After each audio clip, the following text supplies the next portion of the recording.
All right, let's see. Test the chat. Hopefully the plugins working today. Oh.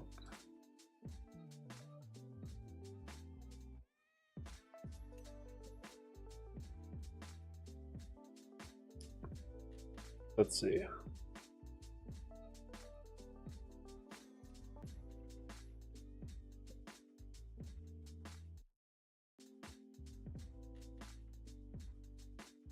Refresh the plugins. All right, we're good. Cool beans. Yeah, that's some good coffee. If there's anything that in this world that I can't live without, it's probably a good cup of coffee. Okay, so what's up, guys? Hopefully we can have a super interesting stream today. So for those of you who are watching or maybe watch a replay of this, by the title of this stream, I am going to be busy with a bunch of family stuff over this long weekend, the Victoria Day long weekend, May 2-4 long weekend. So a bunch of family came in, we got birthday parties, cousins are over. It's going to be a lot of fun. So I'm not even going to be home Saturday or Sunday, so we're going to go no stream. And then I'm assuming maybe we'll be back Tuesday or Wednesday, but we'll see. So it's going to be a chaotic weekend, but I'm excited. Because, you know, in life, literally the best thing in the world is spending time with people you love, your family, your friends, your cousins, people that you appreciate, just hanging out, maybe getting dinner together, playing some games, who knows, whatever you guys like to do. So for us, Tina's family and mine too, we have a good amount of cousins. And so over time, and this is what kind of sucks about growing up, is that over time you'll realize that all your family members will slowly disperse. They'll move further away. They will start families. Maybe they'll get a new career or a job, climb the corporate ladder, and maybe they'll move out of state or province, or maybe even to a whole new country. And it sucks because you can't have those same family gatherings as much as before as when you were an adolescent or a teenager. And I always had this irrational belief that, you know, family and my cousins and everyone and my friends would always be around, but that's just not possible.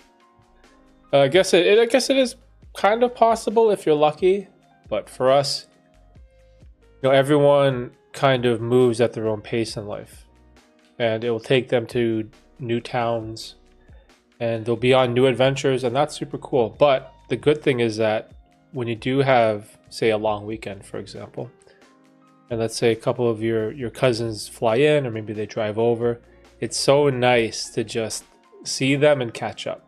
So that's a lot of fun. So this weekend, going to be hanging out with a lot of Tina's family, and then the weekend after, it's going to be mostly mine. And yeah, let's go summer, man. Yeah, so that's what I got planned coming up. So in the meantime, it'd be cool to take a little break. We've been streaming pretty consistently with the new schedule. I like 2-3 days a week. For how long now? When did we start going super consistent? I'm trying to go back. Was it 2 months ago or 3? Nope, 3 months ago we were pretty consistent. I think it was 4. Yeah, it was 4. So 4 months ago it was just 1 a week. So it went from 1 to 85 is roughly 1 a week. And from 86 to now it's been 2 to 3. So that's super cool.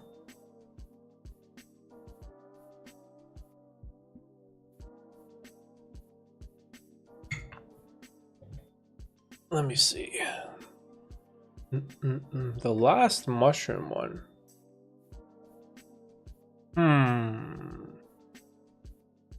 Been a while. I know we had it slated for June. 120. So the last one is 120. So what is this one? 138. Okay, so by the time we get to June, let me pull up my calendar. So if we do 38 this week, next week 39, 40, and then the week after 41, 40. Okay, so we'll get to 143. So we'll aim for 143 for mushrooms.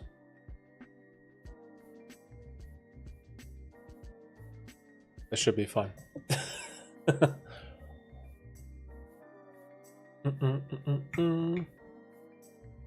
then other than that, man, the calendar is rammed. This is one skill that is incredibly beneficial as you age, is planning things out, writing to-do lists, having a calendar, or just some type of system to remind you of things, of events, or what's going on in your life. For me, it just keeps me so organized, because I remember when I was a lot younger, I would just go with the flow of life. And you kind of lack perspective when you're young. You just want to have fun, maybe make some money on the side, working a part-time job. You know, money comes in, you want to spend it, have some fun with your friends, and that's perfectly fine.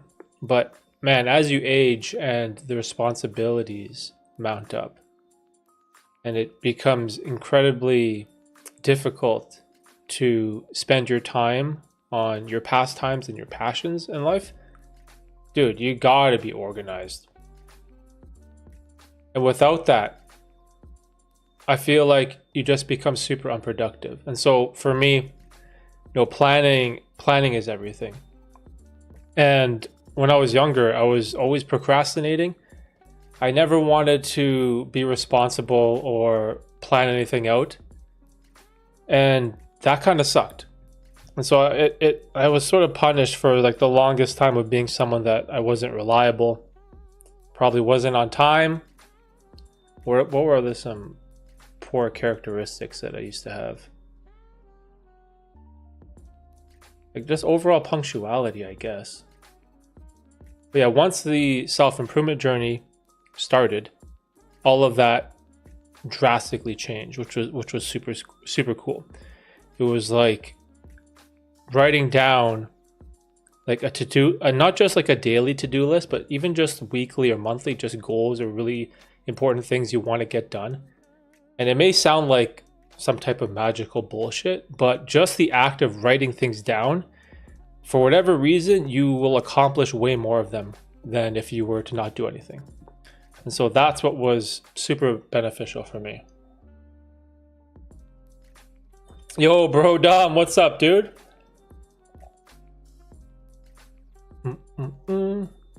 Damn, that's some good coffee.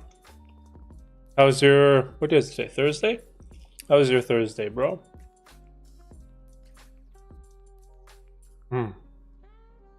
I sold out with the Starbucks mug today.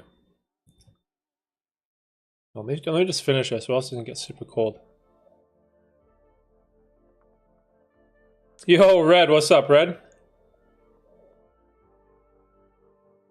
Okay, let me just get this coffee out of here. This is probably super annoying.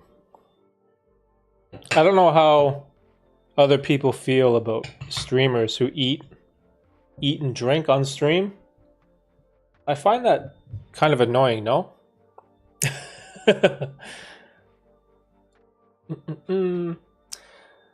Let's see.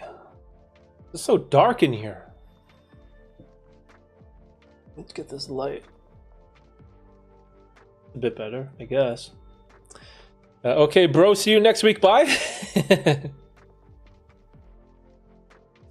Yeah, so Red, it's going to be super busy weekend for me. So no weekend stream. And then probably come back next week. So some family time, some much needed family time, which I'm excited about. I don't know how close you are, Red, to any of your cousins.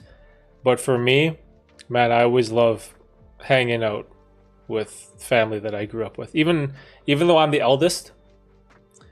And so I'm the eldest by a large margin too. Because some of my cousins are 14 years younger than me. 14? The biggest age difference is Me to 98. Yeah, so 14. So that's like the biggest age difference in our cousins, but man, it's always so much fun. Tell me about it, man. I got work this weekend. Oh, dude. Is that voluntary? Or are they making you come in?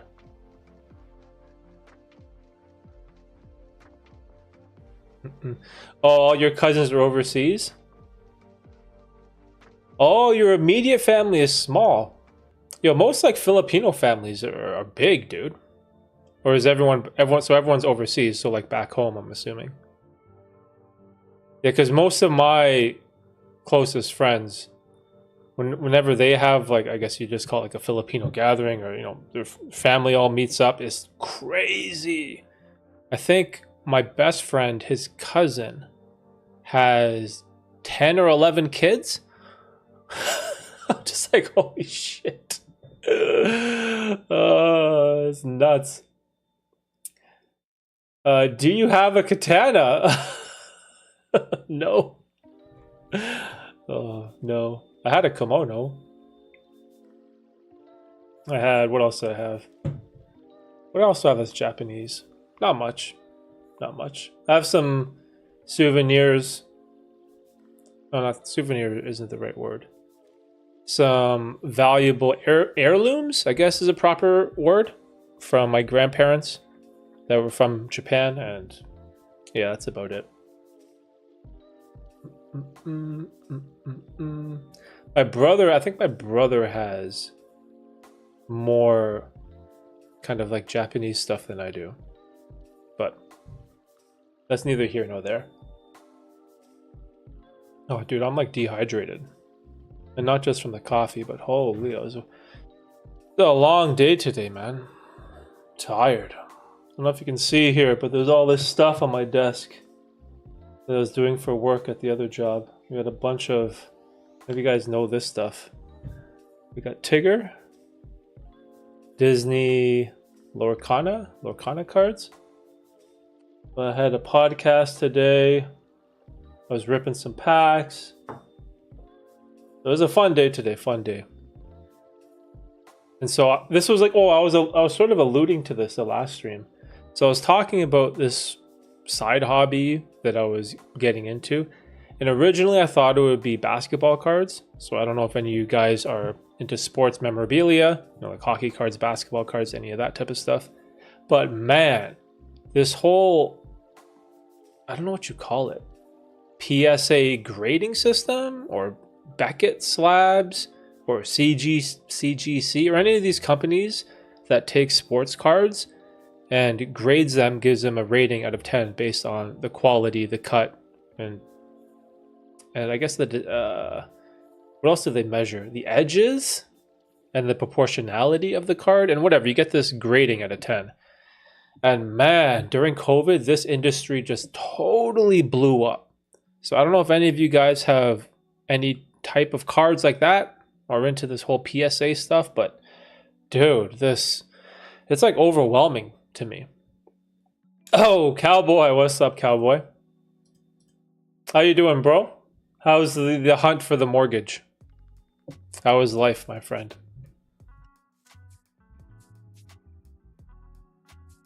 So yeah, no new sports cards for me this week, but I got a whole bunch of Disney stuff. So we got, what is this? We got Mickey Mouse. Tiffany will probably love this stuff when I show her. So that's going to be super cool. What else? Mickey Mouse, Moana. Bunch of other interesting cards. Maui that we pulled today. So yeah, so as I was saying, this whole sports card thing is literally blowing up. And then I was reading an article today, and it was about GameStop is going to be buying PSA 9 and PSA 10 graded cards.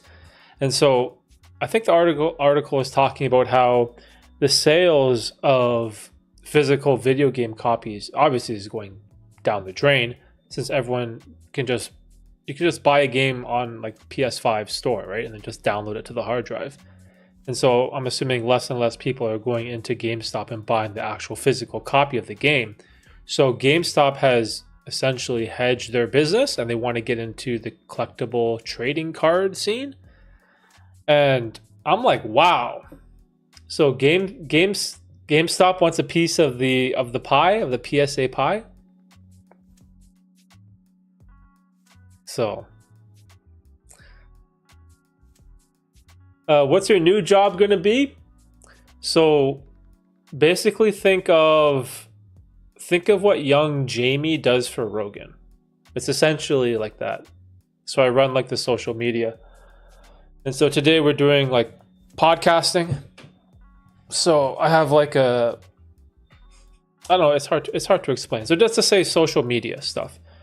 And then I was ripping some packs. So these are the packs. So I bought a bunch of these Lorcana cards. And we were making some Instagram reels where I had my phone on a mini tripod in front of me so I could like hold the pack of cards like here and then just like rip it open. Then we recorded a 2-hour podcast as well. So it's basically just like editing, making Instagram reels, YouTube shorts, doing Instagram stuff, pretty much just like that. Which is awesome because this is why it's good to start a YouTube channel, for example. You don't need to have 1 million subscribers or be some super famous YouTube person. If you just keep doing it, you can build up a body of work. You can build up your skill set. You can have a portfolio to show clients. And so this YouTube channel combined with the videography work that I've been doing these past 4 years, 4 or 5-ish years roughly. Well, COVID doesn't count because I lost all the jobs. I lost all my clients, but you can transition that into something with those skills. And here we are. So it's interesting. Young Derek. So they called me Young Dirk. So that was the name we came up today with, Young Dirk. I was like, all right, I'll take it. Dirk. Yo, you have a signed Brock Lesnar card? Like UFC Brock Lesnar or WWE Brock Lesnar? What version? Which Brock Lesnar? I'm assuming UFC. What happened? I heard you working for Kevin now? Where's our boy Kevin? Yo, Kevin sent me a DM yesterday or the day before. He's working on this documentary about mouth breathing. And it was pretty good. He showed me the intro and it was awesome. So I was happy for him. I hope Kevin, figures everything out. But yeah, I'm excited for whatever this documentary is that he's making. Yeah, so we'll go with Young Dirk. Young Dirk. Sounds better than being a FedEx driver. Yeah, that is 100% true. That is true. The FedEx job is just like a means to the end, or means to an end. I guess that's the proper way to say it. It's part of life, right? You got to do some shitty jobs. And so because of my failure in university and because of my past businesses that did well overall, but ultimately failed after 9 years. And, when you're 27 and you have 0 work experience and you don't have a degree or college diploma, you got to start somewhere.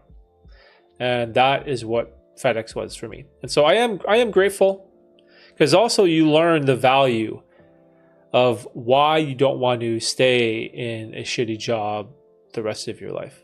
So this whole time I've had this like motivation, like I want to better my situation. It's good enough for now. I get a workout in, I'm outside, get some nice weather, some fresh air, like today. And then I also get a semi-education by listening to audiobooks. So it does have some benefits. But if you think long-term, getting in and out of a truck, bending over to lift packages up to 75, 80 pounds, it's not good for your knees, man, not good for your back. I've seen what that looks like at the end of the tunnel. Some of my coworkers have retired this past year. They made it 35 years as a courier. And I was like, damn, 35 years? Shit.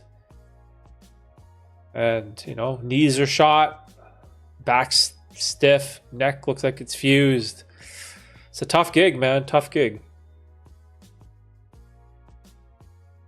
Olympics. Wait, Brock Lesnar was in the Olympics? I'm assuming for wrestling? Wasn't he in the NFL or tried out for the NFL? I want to say he was also into football. Because that guy is such a freak athlete. Big D-A-O pause, son. Yo, Ray, what's up, Ray? How you doing? How's the meditation going?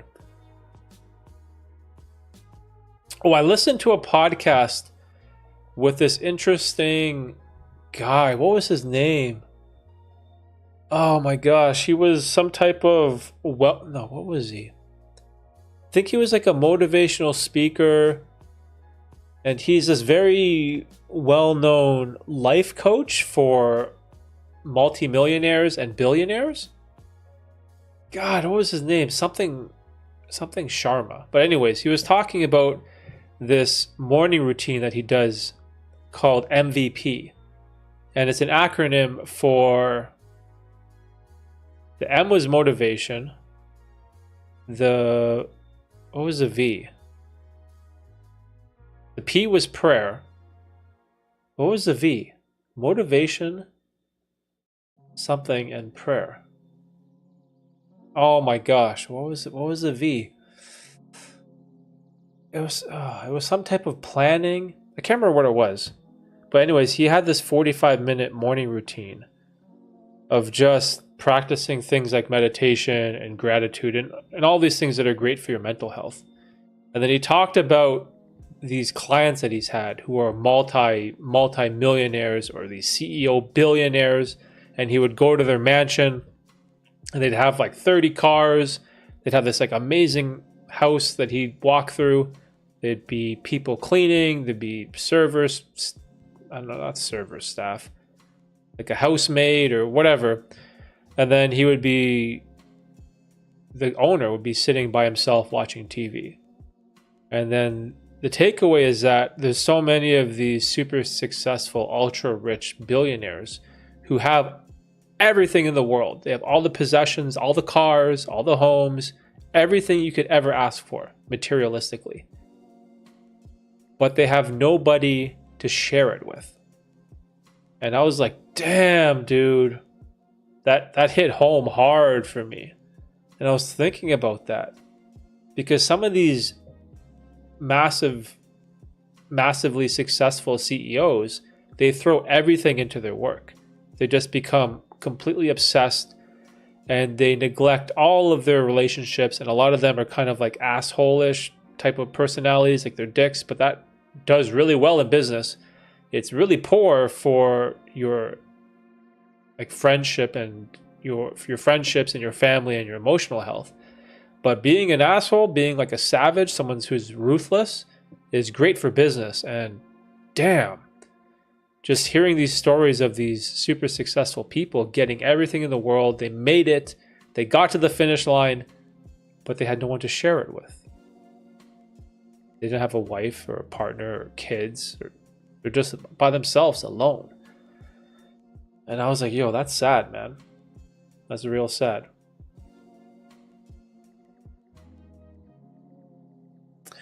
I honestly think a lot of that is due to taking bad care of your body, not exercising, not stretching properly, and eating healthy or unhealthy, I guess.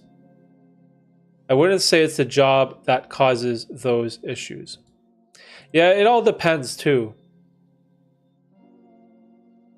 Because I guess you could ask them and be like, were you lifting properly? The stretching, we do stretch, which is hilarious. We all get into this circle.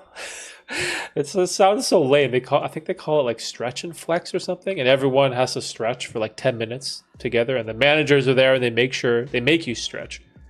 And I guess a big part of that is they're trying to prevent WSIB, short-term STD, and long-term LTD disability claims from couriers getting hurt. So they do that. But the diet, though, that you have no idea.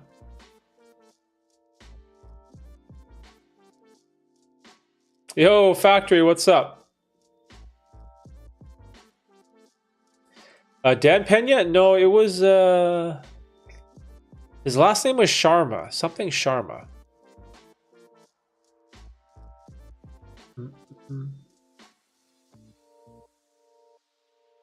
Oh, WWE Brock Lesnar. Okay, yo, that could be valuable, man. That's like peak Brock. Oh, wait. Is peak Brock Lesnar WWE or UFC?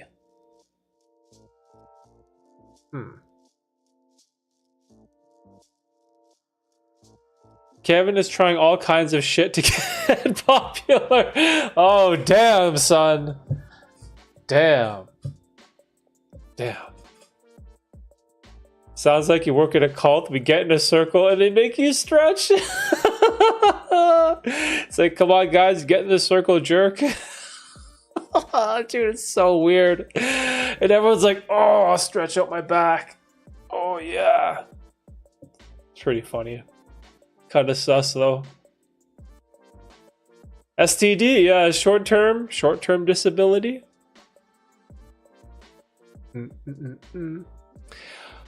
Ooh, favorite sushi. What's my favorite sushi? I think it's at, I don't know how to say it. Campaio?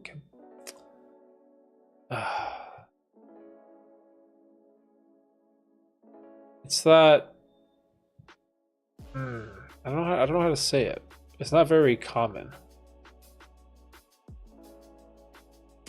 There's two. One is like the Oshinko, the yellow daikon radish thing, and that's the other one is called Campaio or something. God damn it! How do you say that word? Ugh. I'm failing miserably. I'll probably say Oshinko.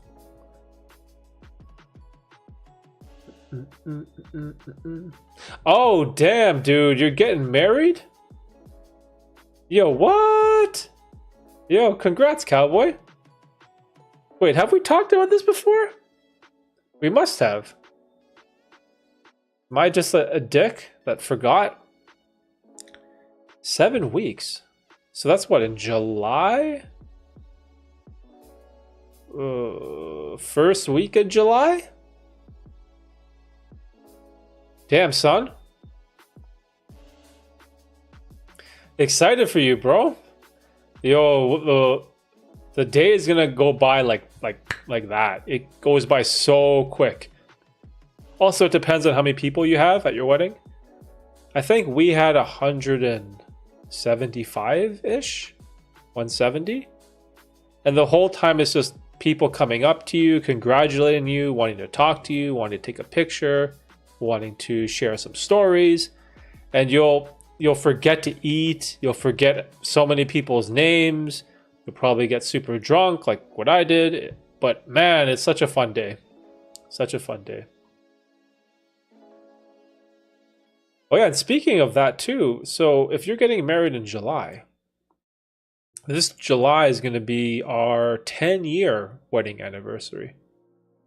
So I got married in 2014 in July. Yeah, so 10 years for us. Oh, gotta lose some pounds? You'll get on it, man. I'm cutting right now too. Man, today was hard because I was fasting today. I did OMAD. I don't know if you guys know what OMAD is. OMAD, 1 meal a day. It's basically dinner to dinner, 23-hour fasting. I don't do it all the time, but today I did it. Timing was kind of bad because I worked both jobs today. Came home, kids were nuts. I ate something quick and I forgot, oh yeah, I have to stream tonight. So I was like, yo, fasting the whole day, double shift plus stream. So I just had some. What did I just eat? I had rice, beef, and broccoli, and then I had a rice cake with my coffee. So yeah, cutting, bro. Cutting season. Gotta do it, man. How big are you? 196. Okay. Damn, yo, and muscular as hell. It's that neck. It's that neck, man. Yo, on a double date, dude, if I'm ever in your state. If I'm ever in your state.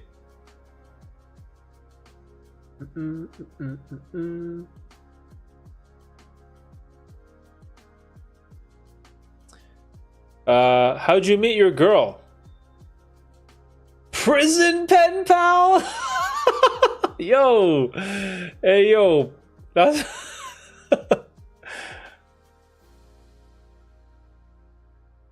What's your time window? Dude, that's wild.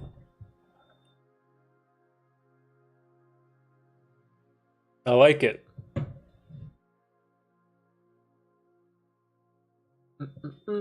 Damn, cowboy, I'm excited for you, man. What's the details? What are you guys doing? You have a venue? You doing something small? Maybe just with the family? Church? Definitely church, right?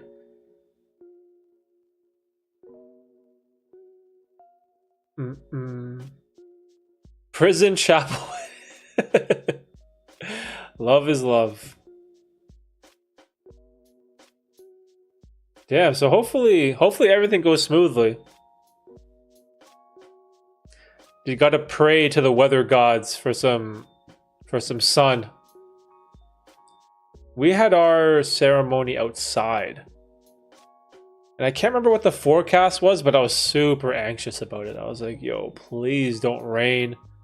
Like, for the love of God, please just don't rain one time. Just sunshine and clear skies. Or just give me an hour or two before the hors d'oeuvres and all that stuff comes out. So I got super lucky. Weather was nice. It was perfect. Got good pictures. So got super lucky. Yo, this guy trolling, bro. Met her through some friends?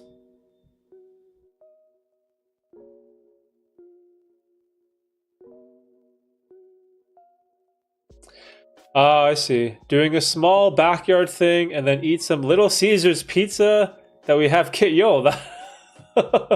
So is it going to be like... I'm assuming super close, immediate family? Maybe some friends too? That's another thing that, in my opinion, I wouldn't say it's a waste of money, but spending a crazy amount of money on a wedding is kind of tough, especially nowadays. So I can't remember how much we spent. It was definitely 5 figures, like over 20K, maybe 30K. But then I think we had to pay 120 and change per plate. Plus I did open bar.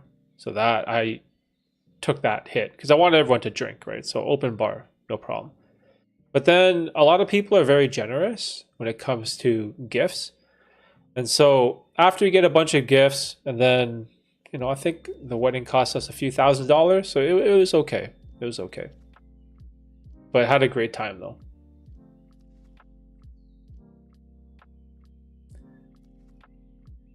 I've been gone for the past couple streams. Did you eat biscuits and gravy yet? No, not yet. So our boy Smart Mark, he DM'd me his homemade recipe. The only problem is I can't cook. So I'll have to get Tina to make it one day. Even though it's super simple, I'll probably still fuck it up.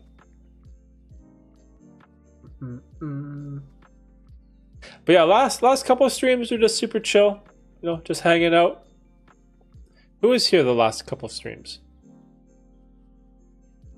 Ken came by, Red was here, Factory was here, Kevin Brodom was here. Who else? Man, my memory sucks. 120 per plate. Yeah, I think we did chicken and beef medallion. I think that's what we did. And I had to fight for it too. I got into a huge argument with the with the lady at the venue when we were signing the contract. They basically did a bait and switch on me. And they tried to lock me in at a higher price during the taste testing. And I was like, no, no, no, no, no. Wait, what is this? I never agreed on such and such price. Because they gave us 3 separate menus that we could taste at 3 different price ranges. And so I thought I would just get to try each one and then pick which one I wanted. But instead, they just made a contract and quoted us the most expensive one, which was like 150, 160 plus per plate. I'm like, yo, what are you saying? And I think we liked the middle one. Yeah, so I got into this, like, I was pissed. I started screaming and shit. It was bad. And my dad was there too. He was like trying to diffuse the situation. It was bad. But eventually I got what I wanted. So we had to call the owner of the venue or the manager or something. And he was super cool. He was reasonable. And we talked it out, and we got what I wanted. But yeah, it was stressful, man. Shit's stressful. Is Bro Dumb done trolling? I don't know. Bro Dumb, where you at, bro? Bro Dumb is hilarious. You need to video call him. Bro Dumb, you want to talk? You can say your criticisms to me one-on-one. I'm always open to talk. Last time I was on, I timed him out. Oh, yo, that was you, cowboy? Oh. It's all good. It's all love here. I'm not afraid of criticism, so. Uh-oh, my therapist canceled on me a 3rd time this month. I'm gonna have to search for a new one. Yo, that's pretty ass, man. They canceled on you 3 times? That's not cool.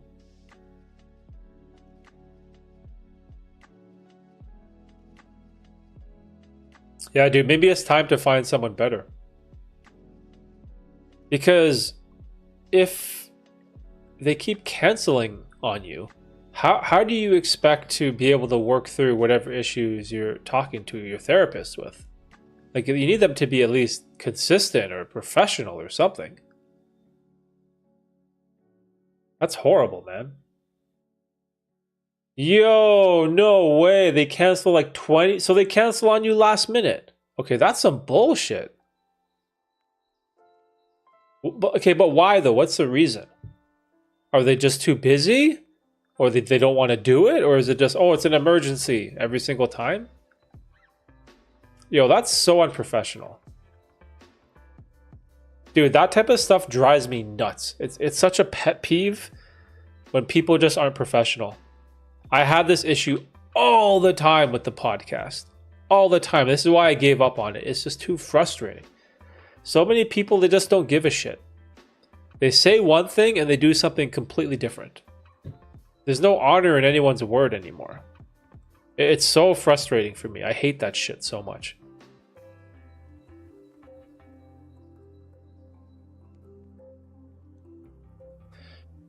I look forward to that, and once I see I have a message from them, I know it's them canceling.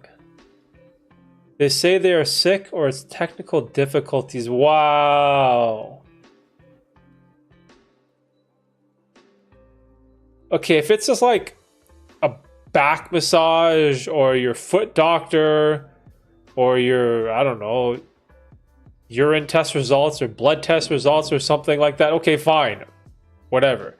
But yo, like a therapist? Like, we're talking about mental health issues, like real problems that can affect your everyday life. Like, that's serious business. Like, the foot doctor can wait. But that That annoys me, dude. It's fucking annoying. So they don't care. So they basically don't care. They don't give a shit about you. They, oh yeah, just cancel last minute. That's so disrespectful. You need some coaching from Yo! Cowboy, you a mouth breather? Yo, our boy Kev. Kev, where you at? Are you lurking? The people are calling for you. But yeah, no cap, man. Kev, this documentary thing he's working on it looked pretty good. So I hope it turns out well for him.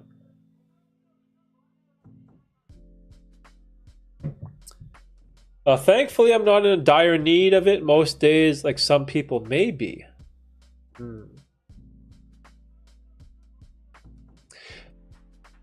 If you don't mind me asking, is it just like mental health issues? You find it beneficial for your everyday life, like the type of advice that they give you, or just having someone to talk with one on one? Like, do you find that talking to your therapist gives you tangible results in the real world? Like, do you notice a difference? Because I've unfortunately talked to numerous people who have had therapists, and sadly, a lot of them find it useless. So that's obviously anecdotal. So you have to take that with a grain of salt. But man, on more than one occasion, I've had people reach out to me and talk to me about how therapy was useless, therapy sucks. And I was like, well, I wouldn't say that it's useless. Maybe it's just the therapist that you have is not congruent with you. Maybe you need to find someone that matches your vibe. But yeah, but in my limited experience, I haven't heard good things, unfortunately. I don't even know what a mouth breather is.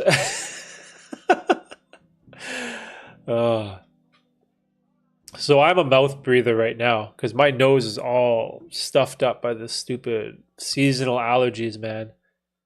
I felt like shit today. All the dandelion and ragweed and stuff is out. I have clover on my front lawn.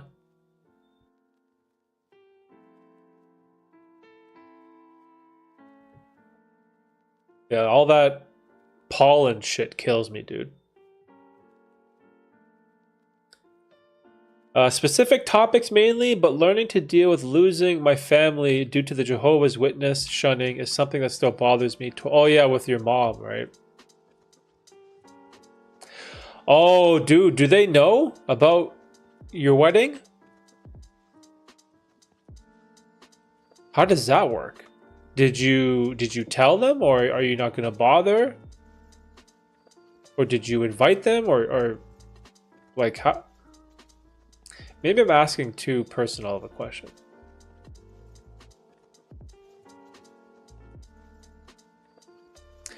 Oh, your therapist was good? Okay, that's awesome. That's good to hear.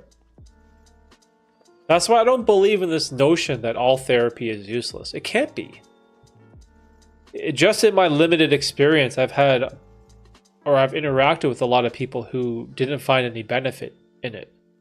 And so that will obviously, it will skew your perception just based on the small number of reviews that I've heard. But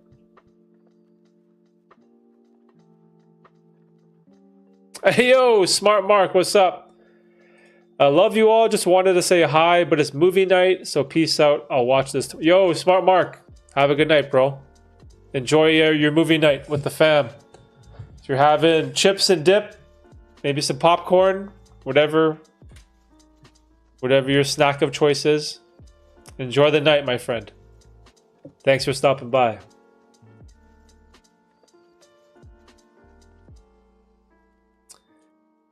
No, I don't talk to anyone and haven't in all these years. What do you think they would do if they or when they find out that you're getting married? Do you think that they would try to reach out to you? Or is this religious cult thing that they're in? It's just too deep. And they don't even consider you family anymore? Fuck, man. Like, I don't know. Like, I don't know how anyone could do that, man. Like, no matter how hard or how strong of a religious belief or faith that I have in said God or whatever, name the religion. Like, how could you cut off or disown or not want to talk to your own child anymore? Like, I don't, like, they must think about you. Because I think about my kids all the time. And it's not just in this present moment. I'm always wondering what they're going to be like when they become teenagers. I wonder what Tiffany's going to study in school. I'm always wondering what sports Lincoln is going to want to play when we go to the park 10 years from now. I'm always thinking about them 24/7. But yeah, man, it's so crazy. That's a parts of religion that really suck.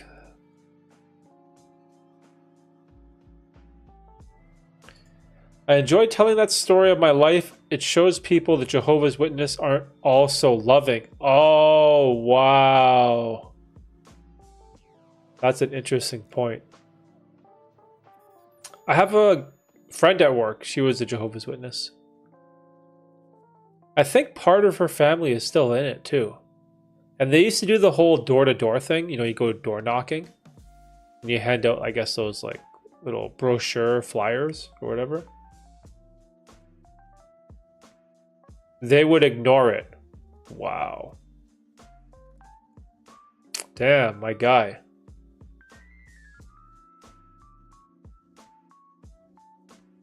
They are literally taught to shun and basically act like I'm dead unless I come back to the religion. Jesus. Act like you're dead? Fuck, man. That's wild. So that's embedded in the religion then. Wow. But ask her if she's shunned. I'm sure she is. Okay, yeah, I'll ask her next time I see her. Damn. Yo, I didn't know it was like that.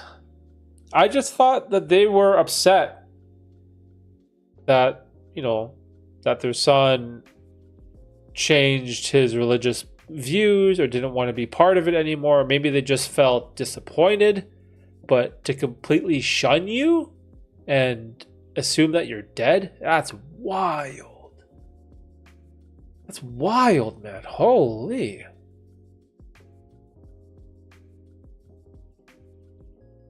God damn. I've been asked to leave hospitals or funerals to see family members that have passed or are sick. Fuck. Dude, cowboy, man, I feel for you, bro. Like, man, that must be so hard to live with.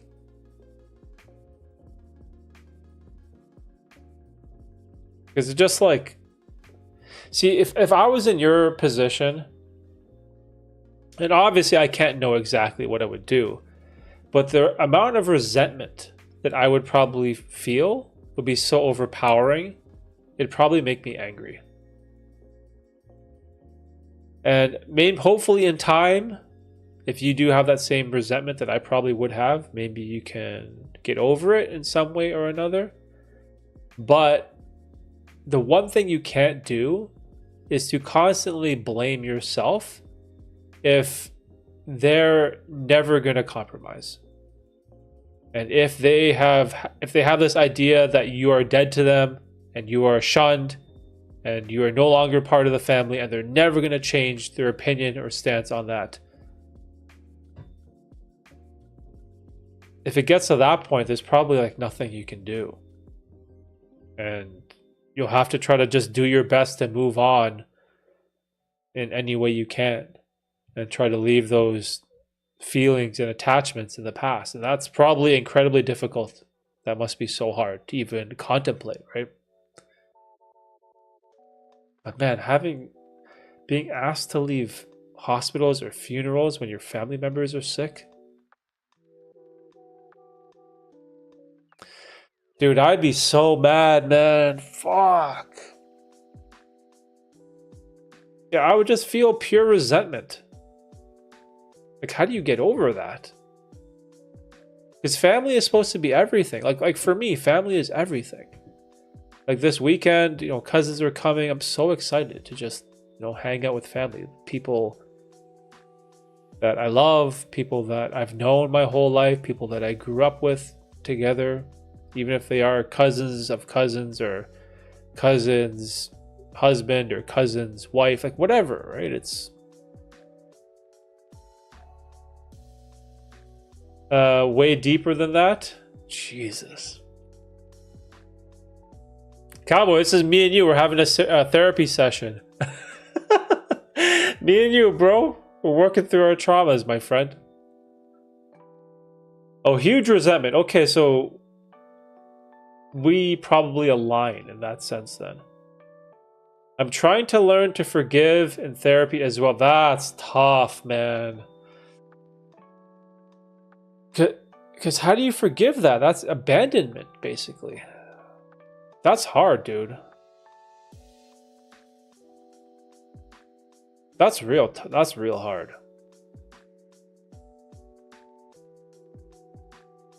Yeah, I don't know if I could forgive something like that.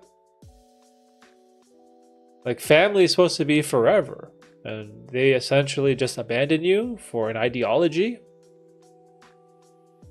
So their ideology is higher or on the top of the things that are more important than their own blood.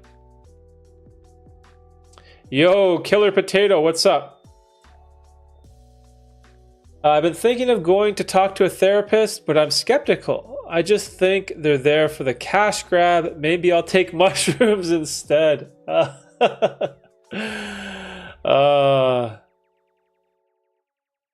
So I definitely think, okay, because look, human beings, there's something about social interaction. There's something about face-to-face conversations and just talking to people. It's just part of who we are. Something about that has a benefit or a net positive on our existence.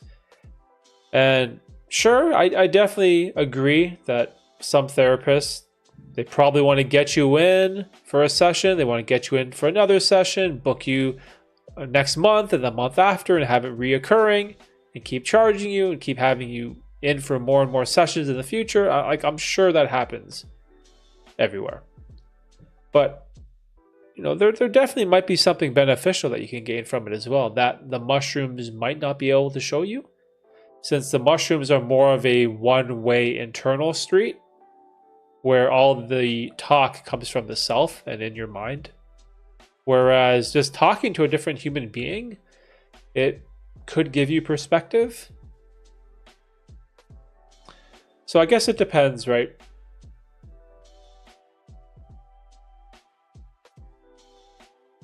Therapy is great. Gives you different. Yeah, see, exactly. That's exactly what I said too.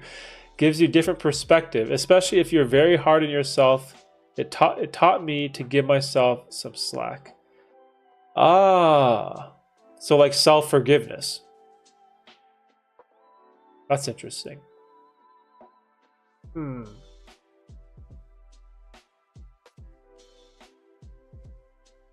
Man, hopefully you can find the right one. I think finding the right therapist is probably the biggest key.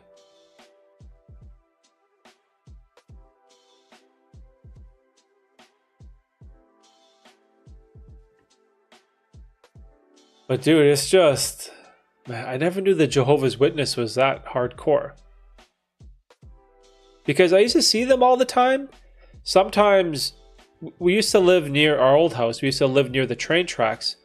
And Tina would go to the GO train in order to take the train to go downtown Toronto to get to her day job. And every once in a while, you'd see these people with these signs just standing by the train tracks. They're very friendly, they're very nice. They're just, waving, how are you? How you doing? Good morning. And they'd have these little pamphlets and be like, are you interested in finding God, or whatever their spiel was. And they seemed like, just super normal, religious people. They were kind. And sometimes they would knock on my door, which is sort of annoying. And I'd have to, tell them to get lost, essentially. But they weren't overly pushy. So I never thought anything negative of a Jehovah's Witness. I was just like, okay, it's just another religious ideology or cult or whatever you want to call it. But damn, the shunning thing, though. That's so extreme. It's essentially saying they're giving you an ultimatum. That's exactly what it is. It's join our cult or be disconnected and be shunned. Like, that's a crazy, crazy decision and choice to make. Like, it's literally the definition of like cult mentality or cult thinking or whatever you want to call it. It's where the cult or the leader or whatever the hierarchy is, that becomes the absolute truth or power or whatever that you worship. And whatever they say is the ultimate truth, and you have to follow it. And you blindly have to go along with that. And that's by design too, man. That's 100% by design, because they want people to stay in the cult. Craziness.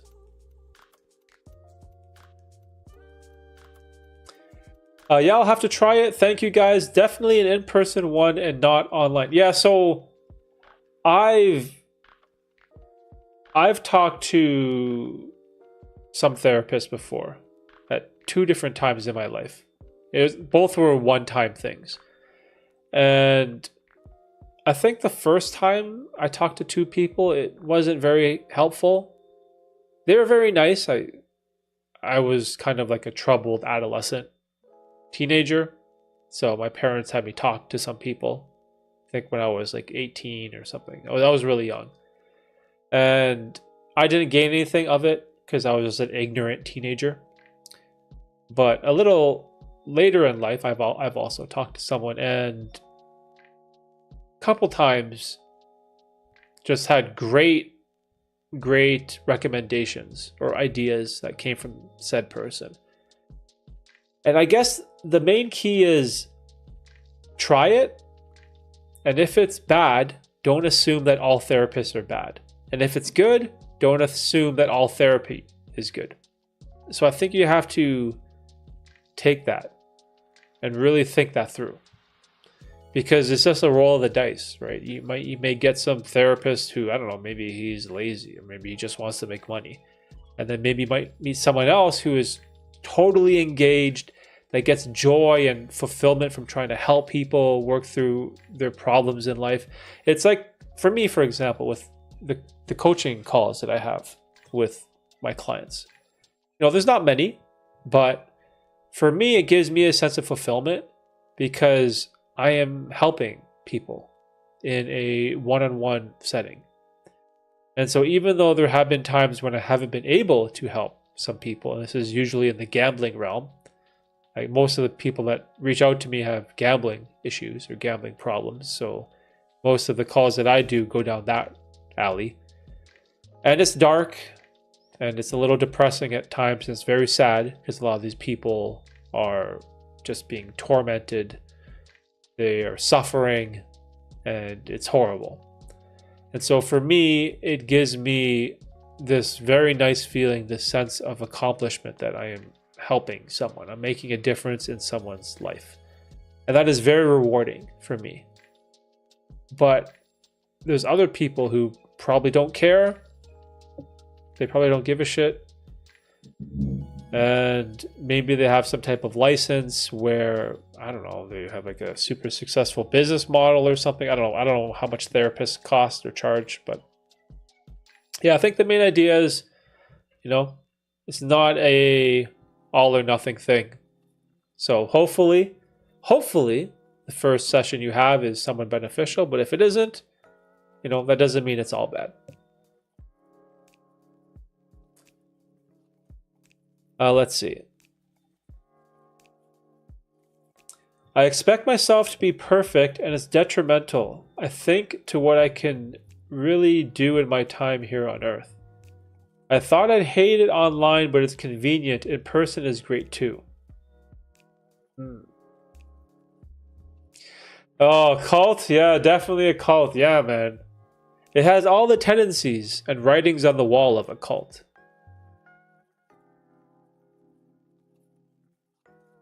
Oh, they don't like that word though. You call them a cult, and ooh, they'll get defensive, bro. They'll come after you. Dude, imagine if I had a job with a member of the Jehovah's Witness, or I rented from a Jehovah's Witness. You could lose everything. It's all... Oh, wow. God damn. So if your boss happened to be a Jehovah's Witness and he caught wind of who you are, then they would come after you, essentially? Dude, that's fucked up, man. That's so fucked up. How big is that following? Let me do some Googling. Jehovah's Witness. Let me see.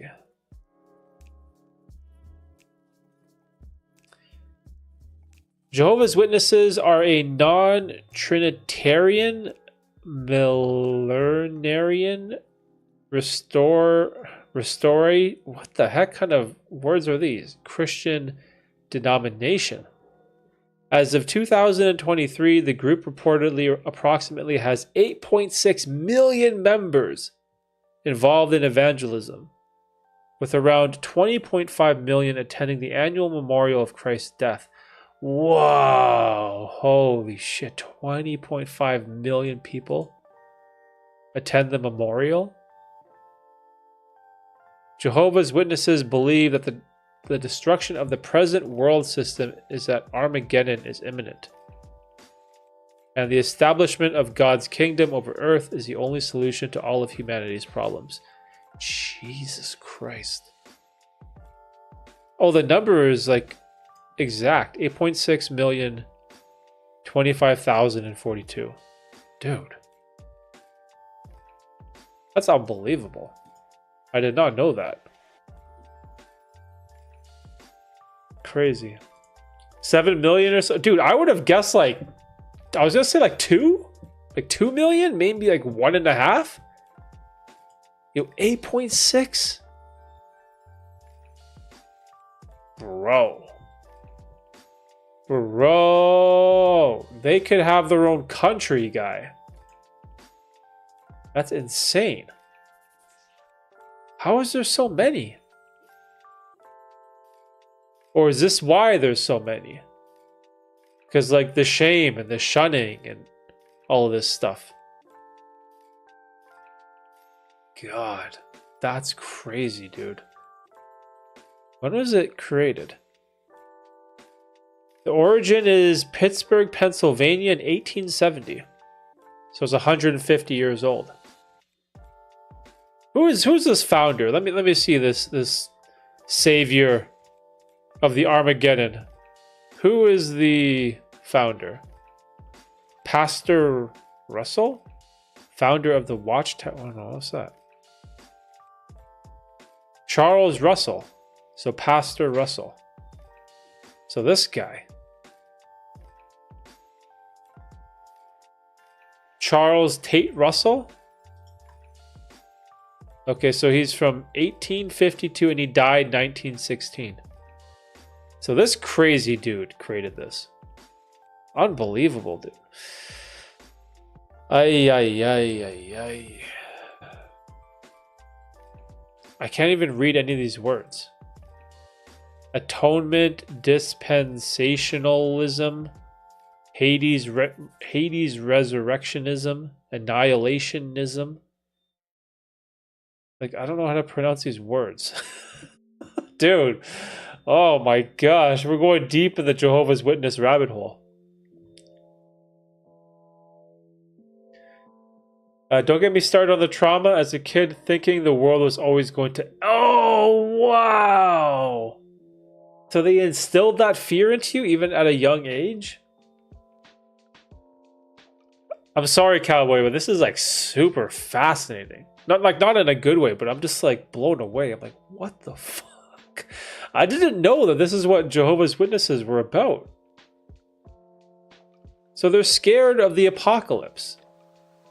And that God's kingdom is the answer. So that's why they're always like, they're trying to save you and hand you those pamphlets and getting you to join. Because they probably actually believe that they're doing God's work and they're saving human beings. Jesus Christ. Dude, this is wild. Yo, Killer Potato, me too, bro. That's crazy. I never heard Jehovah's Witnesses being a cult. I heard about Scientology being that. Yeah, Scientology is another one that's kind of weird. But Scientology is bizarre, though. Because it was created by a science fiction author, right? LRH? That Ron Hubbard guy? Isn't he like a novelist? Like a science fiction novelist or some crap? So strange. Who's the actor that played Carrie in King of Queens? I don't know. Let's find out. Carrie, King of Queens. Carrie Heffernan. Carrie Heffernan? Heffernan. In her documentaries, there are 2 to 3 episodes about Jehovah's Witnesses. Ah. Dude, this is like fascinating shit.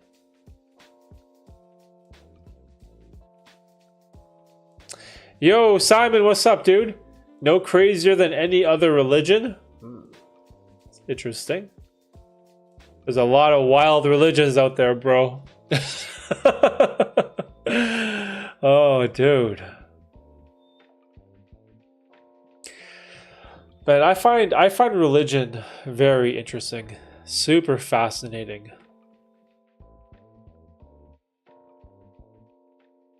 I guess it's because I can't relate to the level of faith that people have.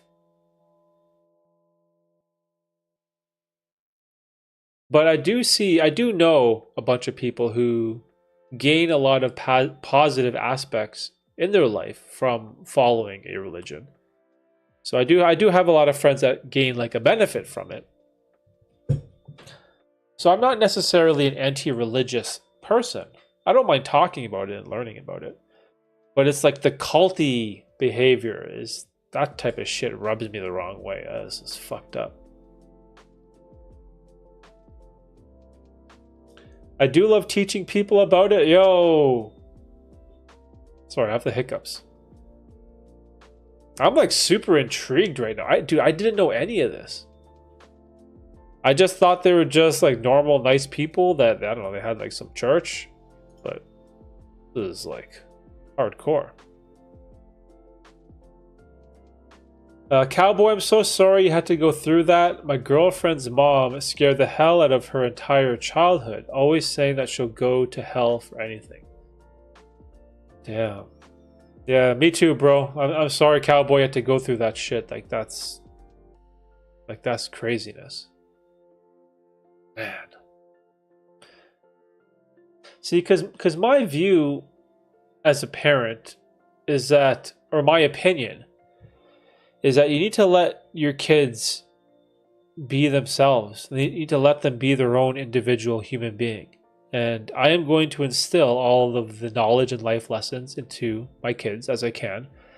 But at the end of the day, it's going to be their choice how to live their life. And even though I generally have this, I guess you could say, politically centered, red-pilled-ish ideology or belief system that I subscribe to, or whatever you want to call the ideas that I promote. Working out, fitness, physical health, exercise, fasting, gratitude, I don't know, whatever you want to call that, whatever you want to lump that into. But that doesn't mean that I want or should want my kids to believe exactly what I believe. And so I'm going to give them the lessons. But if, Lincoln or Tiffany want to do something completely different or be contrarian to things that I believe in, I have to be okay with that, because you have to let them be their own individual human being. And so the big problem that I have with all this stuff is when parents, they just force their own personal beliefs into their children. And if their children don't go along with it, then you get this shunning, banishing thing. And that is, you're failing as a parent. That's a failure in my book. You're abandoning the most important human beings that you created, that you were sworn to protect and look after. And it's just sad, man. That type of shit breaks my heart. It's real sad.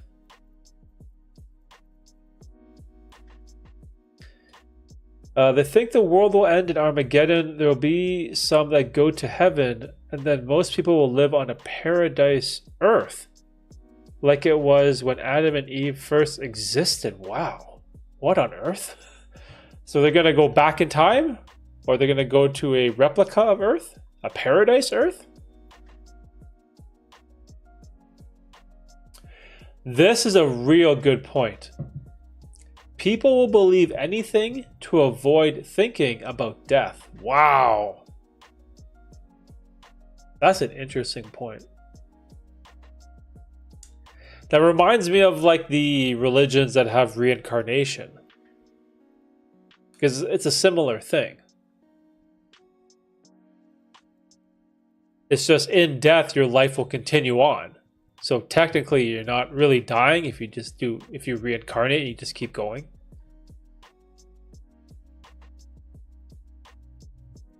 The religion is banned in a lot of countries due to the extreme teachings. I'm pretty sure Norway took away their right to be a religion in that country.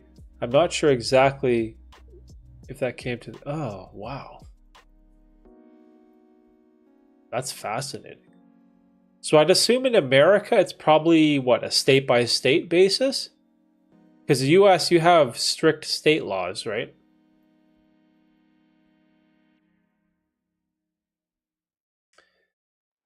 Honestly, I'm very happy I'm no longer religious. It makes me appreciate this one life that we have even more and not focus on the next life, if there's even one at all.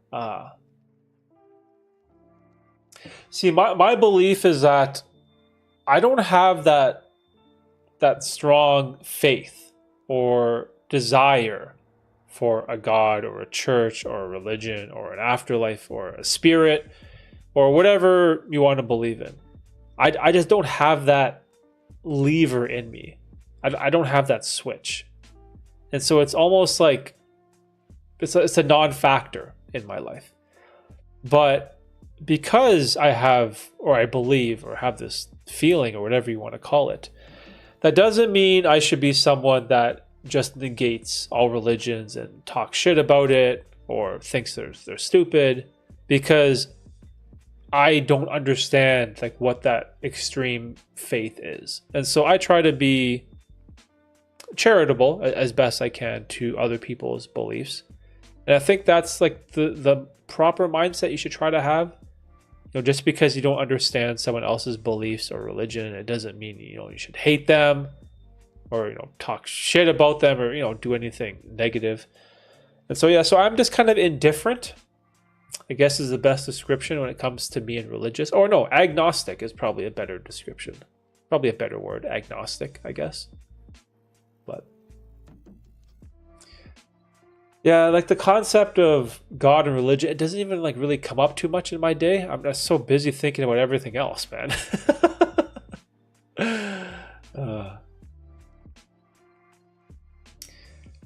That's a good attitude. My parents got really mad at me when I got into religion when I was a teenager. Oh, wow. They got mad at you? Is that because it contradicts or it goes against their beliefs?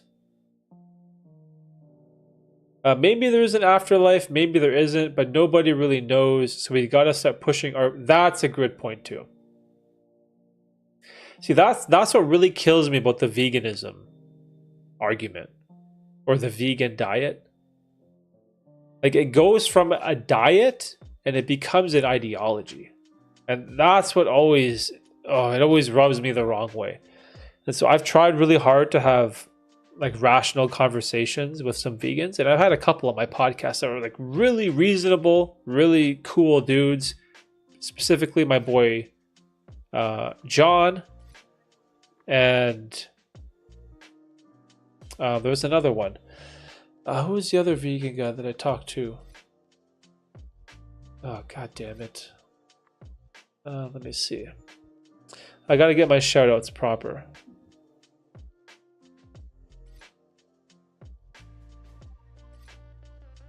Oh, Jalen. Jalen was... So, John and Jalen.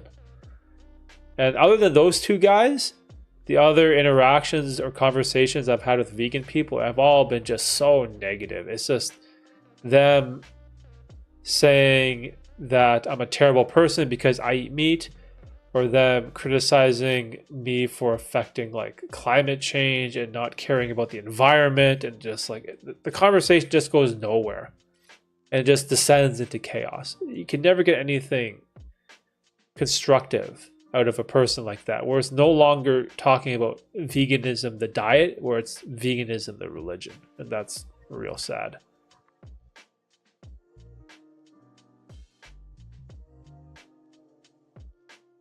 US has freedom of religion. Yeah, so we have that here too.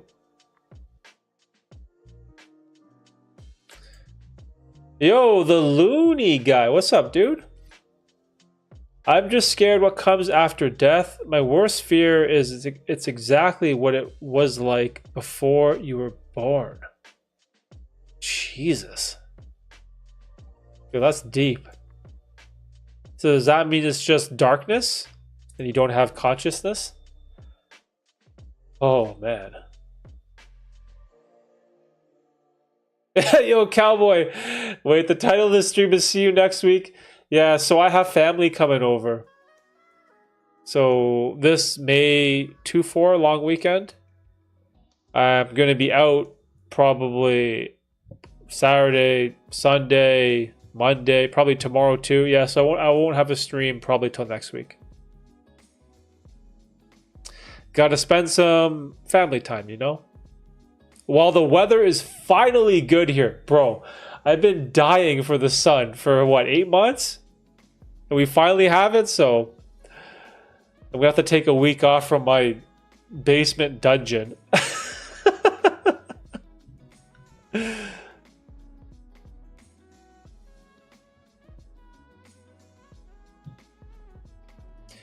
My vegan's friend's name is John too. He takes it way too seriously. Yeah, that's when they lose me.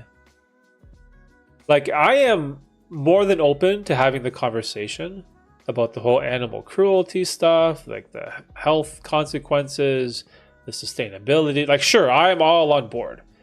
But far too many times it just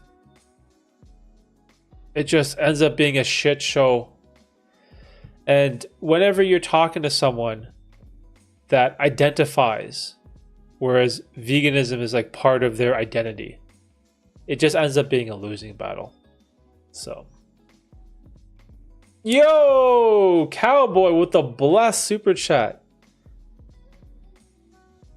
Yo, that's sick. Buy some pizza for the fam. Oh, yo, cowboy, let's go. Thank you so much, my friend. Appreciate the super chat. Pizza for the fam? What toppings? You have to tell me which toppings, bro. Because I'm a meat lovers guy. I'm going to order all the meat. And the vegans will come after me with their pitchforks.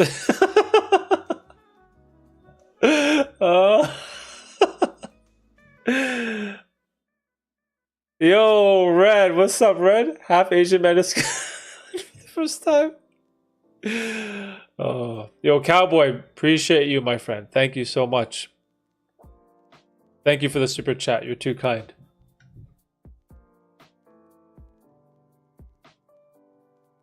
Oh, okay. All the meat? All the meats? Yeah, I don't know about you guys. Whenever I order pizza, which is not very often, but usually for me, it's all the meats, bro. Tina likes Hawaiian. So pineapple on her pizza.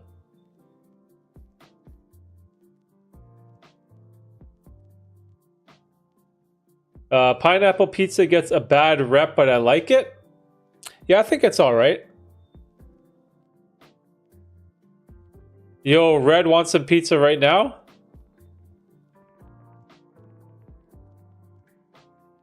Have you guys ever had pizza with like true Italian people? Man, dude, they get so mad when you get like pineapple on your pizza or any of these other crazy toppings. Because in Italy, so I've only been to Italy once or twice.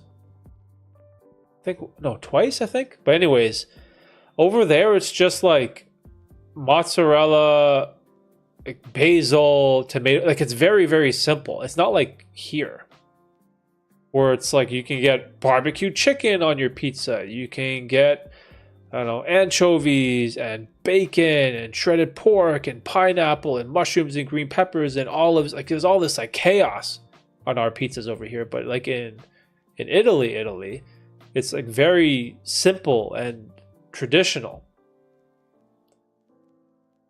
So I've had some interesting interactions with some interesting Italian people before over pizza. Oh, Cowboy, you like pineapple pizza? Is it the same? Because over here we call it Hawaiian. So on ours it's cheese, pineapple, and ham. So that's our pineapple pizza. I always just get supreme. Whoa, no way. There's a pizza place in my town that has mangoes and cherries as toppings.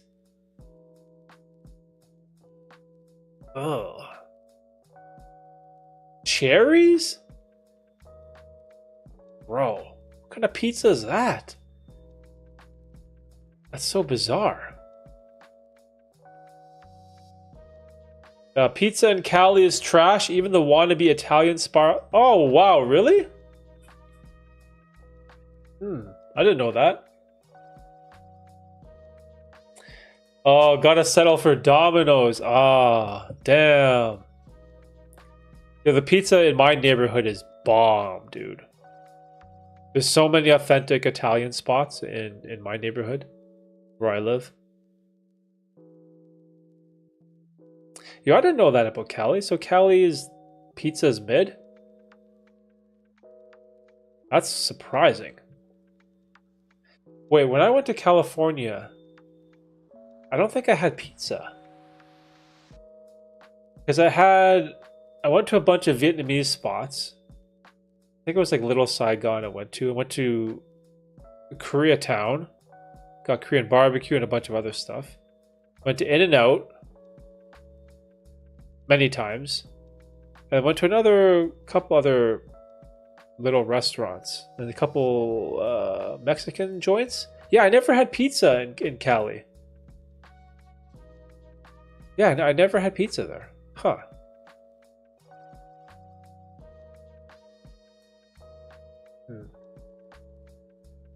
Pizza Hut is trash? Oh, we have Pizza Hut here. I never go. I don't even... When's the last time I had Pizza Hut? I don't even remember. Yeah, I have no idea.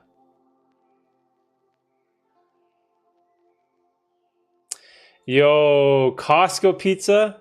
Dude, I love everything at Costco. They get you, though, with that stupid $1.50 hot dog and drink.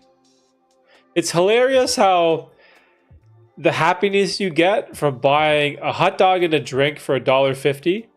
And it's like, oh, I got this wicked deal. But then you look at your shopping cart and you spent like $400 on groceries. Or at least that's what it's like for me. And I'm like, yo, they crush me for $4 bills for the groceries. And I'm getting happy over a hot dog and Coke for $1.50. Last time we went to Costco, we had to line up for the barbecue rotisserie chicken. It was crazy, bro. I had to line up, got to the front.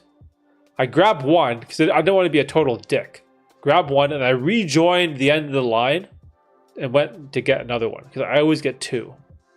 And so I didn't want to be that guy in this one massive line where everyone's just taking one and I just go and take two like an asshole. So I took one, waited my turn again, and took another.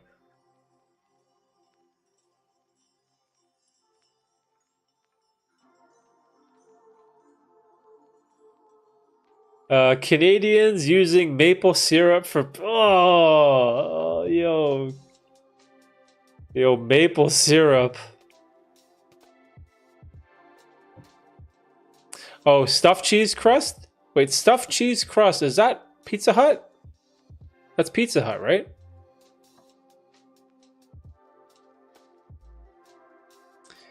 I've never been to In-N-Out, but when I go to Cali, yeah, dude, Simon, you gotta check it out. The hype is real, though. Like, the hype is crazy when it comes to In-N-Out. The few times that I went, there's like wild lines. I got the... What did I get? Was it animal fries? And... God, I can't remember what I got. It was pretty good. But also, I'm not a big burgers and fries kind of guy. So I didn't necessarily love it.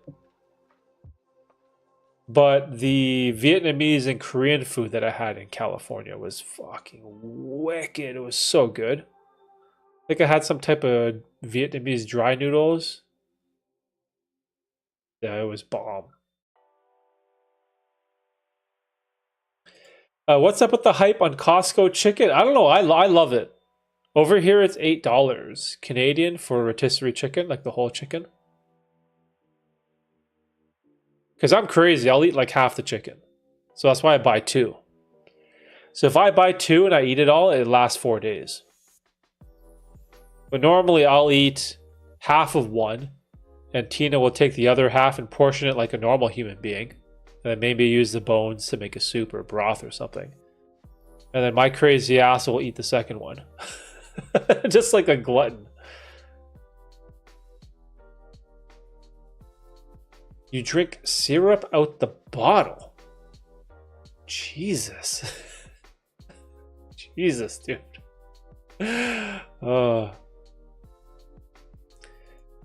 In-N-Out is good. Order animal style fry. Yeah, that's what I got. Animals. What was it? It was... God damn, I don't even remember what it was. Was it like some type of sauce? Animal style fries? There was some type of sauce on it. Red, what's in the sauce for the animal style fries? Like, what is it? Because I remember I ordered that. I'm assuming with just the regular classic burger.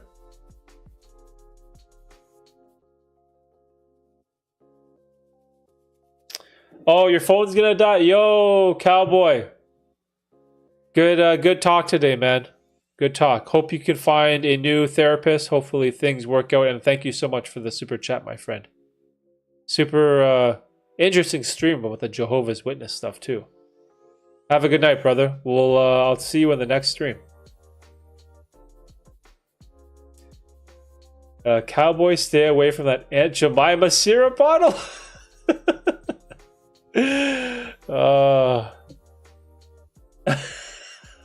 Aunt Jemima. Oh my gosh, that's funny.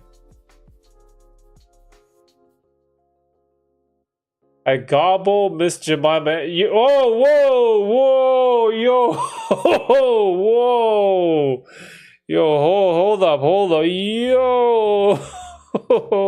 What are you saying, guy?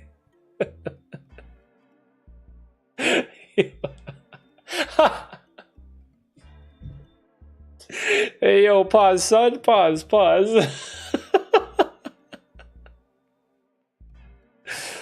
Oh. Jesus Christ. Aunt Jemima's pretty old, man. I don't know what you're saying. Oh, it's probably a disaster. Oh, shit. is terrible. Oh, I'm dying. Fun stream today, boys. Fun stream. Oh, man, I'm beat. This is a long day. Had a lot of fun. What's tomorrow? So tomorrow's Friday. So this weekend is Tina's family, and then next weekend is my family. So next weekend is going to be crazy, dude. The 25, 26. I got my brothers coming over, cousins. I got all these board games ready to go. It's going to be nuts. Yo, maybe should I try to convince my brother to come on the stream? You guys want to meet brother Steve? It's so funny because my brother, he's the exact opposite of me in every single way possible. He's just everything. The way he looks, the way he thinks, the way he's like more private, where I'm very public. Yeah, he's like more of a professional. I'm like a fucking shit show. Yo, gotta convince little bro. Yo, Creed, what's up, Creed? Speaking of chicken, I'm about to heat up some chicken wings. You know, what are you putting on those wings? Some hot sauce? Or are you one of those blue cheese or ranch guys? Dude, I'm hot sauce all day on wings. Every day hot sauce. That's my shit.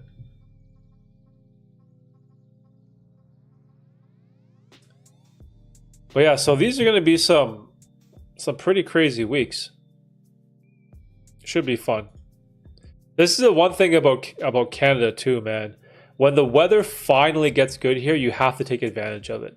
Because it's gone in an instant. We have what, maybe 80 days, 90 days of good sunny warm weather.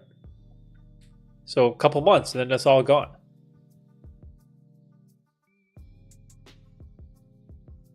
Yo, barbecue all day?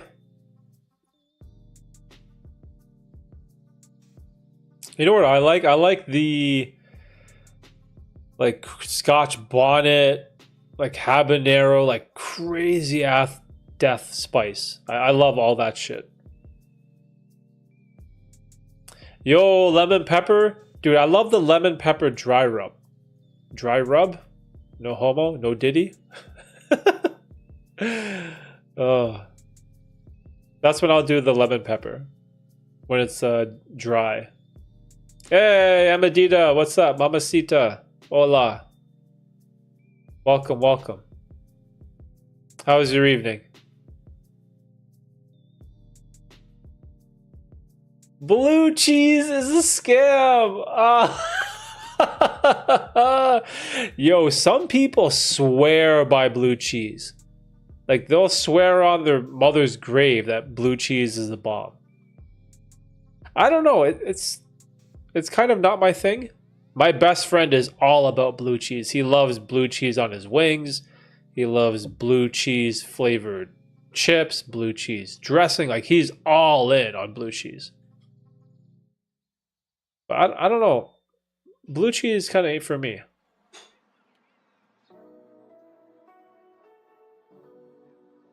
Speaking of scams, where's Drama Boy at? Oh, I don't know. Whoa, whoa, Red, whoa.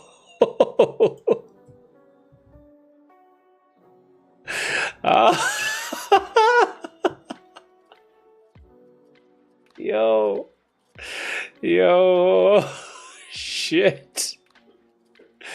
Probably is. Maybe he listened to Ray and started cold approaching. Yo, Kev, where you at? I'm having a bad connection on my end. Oh no, is my let me run a speed test. I think mine says excellent connection. What's the bitrate? I got 12,000. Yeah, I think mine is good on my end, Emedita. Maybe you have some lag? Uh-oh, yo, Kevin's getting called out. Yo, Kev, stop lurking, bro. Guy's a lurker. The funniest was when we were talking about him, and all of a sudden he showed up in the chat. We're like, yo, you were listening in? That was funny. Yo, that's wild, man. Oh, windstorms in Texas? Yo, I heard something. There was like floods in Hawaii. Is that true? There's like flash flooding in Hawaii right now. So they went from extreme forest fires to now flooding. Yo, why couldn't those two things happen simultaneously? And they could have canceled each other out.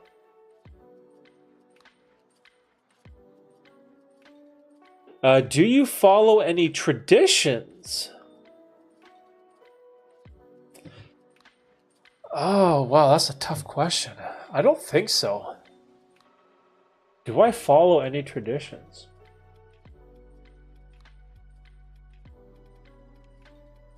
I don't think I do.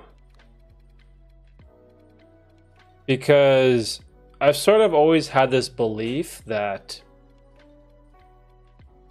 I'm never going to just do something just because everyone else does it.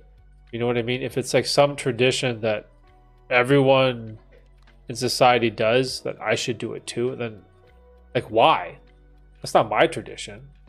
Like I know there are some things that, like my parents, for example, were very traditional with some things, and I was always like, why? That's not my tradition. I don't have to do that. So because of that way of thinking, and maybe I'm just stubborn.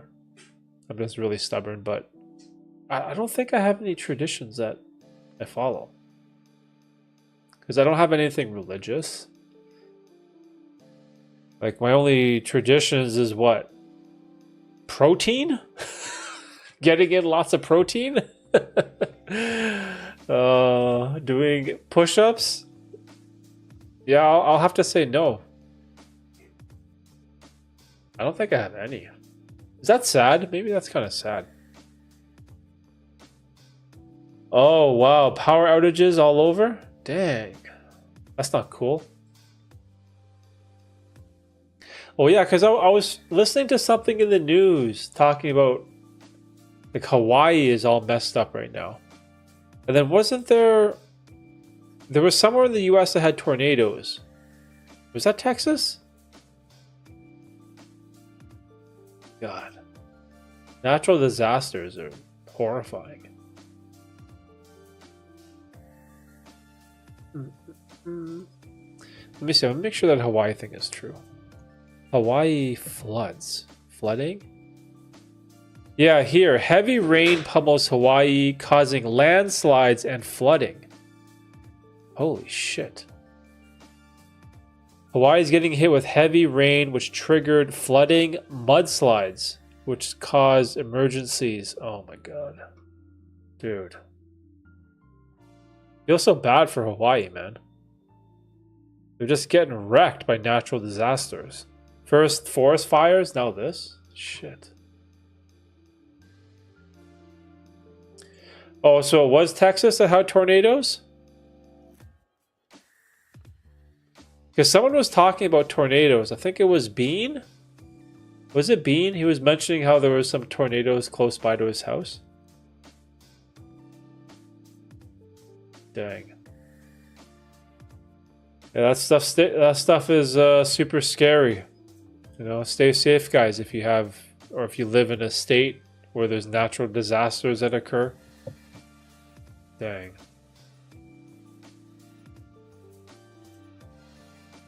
I'd be scared to live in Hawaii. The place is surrounded by nothing but ocean. It's a scary thought. Oh, that's true. There's not enough planes to get everyone off a sinking island that big. Man, imagine though. Yo, I love Hawaii. I went there once. It was beautiful. It was like paradise. The only problem is it's so far away. Like when you look at the map and you see where Hawaii actually is, it's so far west of California. I always envisioned that it'd be a little bit closer, or maybe it wouldn't be too far off the coast. But it's just way out there. It's just by itself. And I'm like, yo. Oh, yo, we summoned Kevin. Yo, yes, let's go. Yo, there he is. Yo, Kev, what's up, dude? We're just talking mad shit about you, bro. We're trying to summon you into the stream. Everyone's like, yo, where's Drama Boy? Where's Kev? Where's Kev at? There's like 3 different people are asking about you.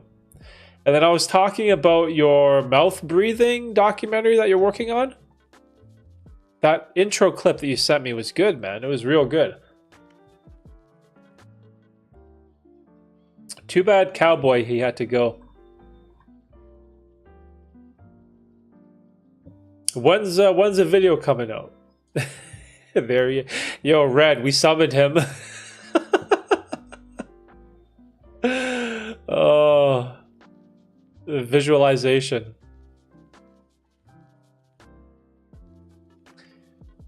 Mouth breathing video will be done next Saturday. Hopefully the YouTube algorithm blesses me, but it took so much planning and work. Yikes. Yeah, don't get disappointed, man. All you gotta do is do the best you can, post it. I'll give you a shout out on my community tab.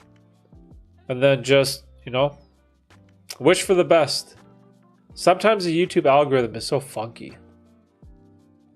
But there's like not much you can do about it. But yeah, when it goes live, I'll share it on my community tab.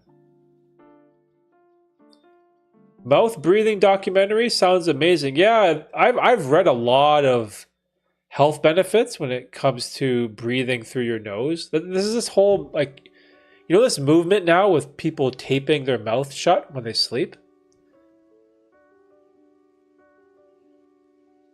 There's like a whole movement now when it comes to the negative health consequences of breathing through your mouth. And even my dentist told me that the other day. Because I was at the dentist yesterday and they're like, yo, you're like a mouth breather. I'm like, yeah, I can't help it right now. My nose is all congested because I have seasonal allergies. All the stupid ragweed and pollen is killing me. I can't breathe through my nose right now. So I guess I'm a mouth breather at the current moment. It's horrible. It's just the worst. And yeah, if you look into like a little bit of the scientific literature, there's all of these studies about how the benefits of breathing nasally and not breathing through your mouth. So hopefully, since it's in the zeitgeist right now, that your video will do well. Yo, Simon, I'll promote it on my channel when yo, do it.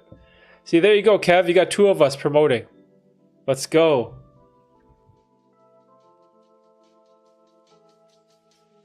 The mouth breathers. I always just think of like some wretched nerd. It's like deep breathing, mouth wide open. But that's me right now. How funny is that? But yeah, dude, let us know. Let us know when it goes live. I think I'm gonna wrap it up, boys. Today was a super fun stream. So, just so you know, there's going to be no stream this weekend. Going to be super busy, so I'll be off for a week. I'm guessing I'll be back Tuesday. That'll probably be the next stream. Let's see what Kevin's saying before we go. It was either Hamza's mouth breathing or Tate. One of those guys in the thumbnail definitely can get people clicking. Oh, I see what you're saying. All right, boys, let's wrap it up. Red, my brother, appreciate you as always.